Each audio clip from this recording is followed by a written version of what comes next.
La France ne comprend pas l'Afrique. Et il est grand temps qu'elle la comprenne.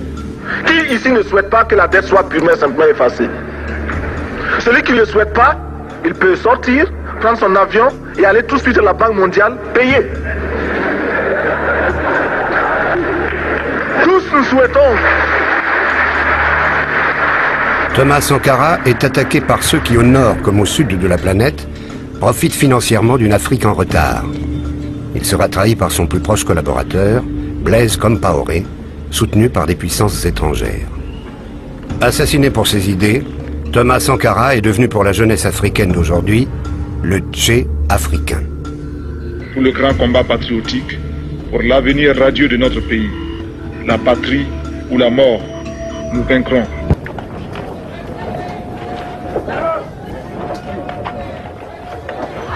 Contrairement à la plupart des chefs d'État africains qui vident les maigres richesses de leur pays pour se remplir les poches, Sankara entreprend une série de mesures inédites sur le continent.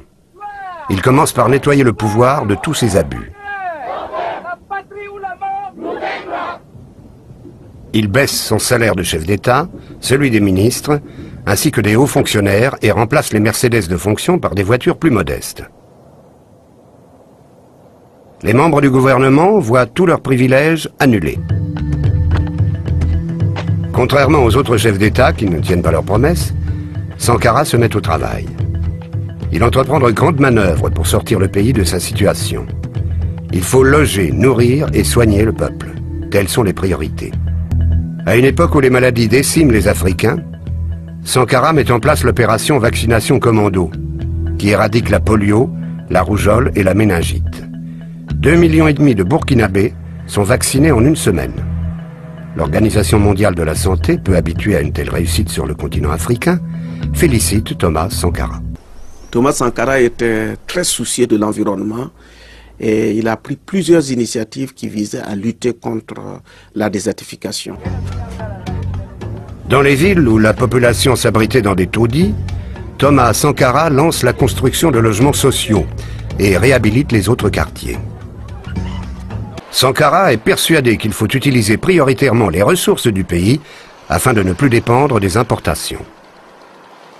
Notre pays produit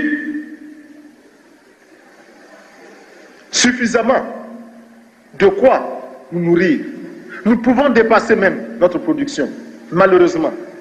Par manque d'organisation, nous sommes encore obligés de tendre la main pour demander des aides alimentaires.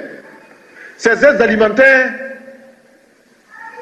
qui nous bloquent, qui nous inspirent, qui installent dans nos esprits cette habitude, ces réflexes de mendiant, d'assister. Nous devons mettre de côté ces aides par notre grande production. Il faut réussir à produire plus. Produire plus. Produire plus parce que il est normal que celui qui vous donne à manger vous dicte également ses volontés. Ne consommons que ce que nous contrôlons.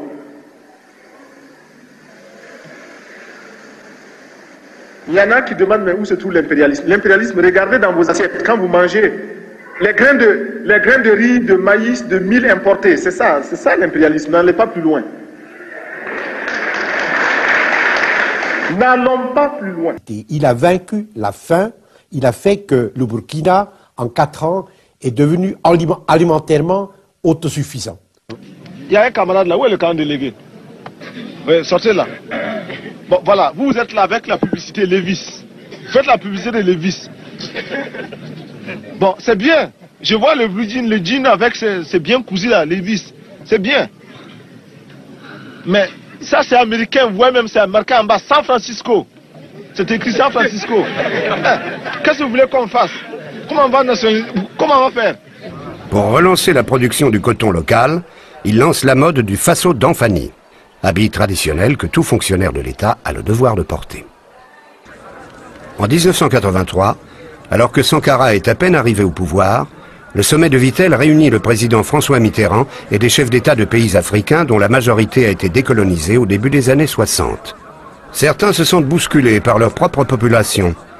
qui commencent à adhérer aux idées de la révolution burkinabé, comme Félix Houphouët-Boigny, président de la République de Côte d'Ivoire, à la solde de la France. La plupart des chefs d'État présents à Vittel sont à la tête de leur pays depuis plus de 20 ans et tiennent allégeance à l'ancienne métropole. La politique africaine de la France, nous la trouvons très française. C'est-à-dire? C'est-à-dire qu'elle ressemble aux autres politiques françaises. Hier, la France était dans tel ou tel pays d'Afrique pour soit maintenir un chef, un dirigeant roitelé, soit pour débarquer d'une caravelle, un autre que l'on emportait avec soi. Aujourd'hui encore, la France procède ainsi. Pour Sankara, Vittel est l'occasion de se frotter à une alliance qu'il considère de néocolonialiste.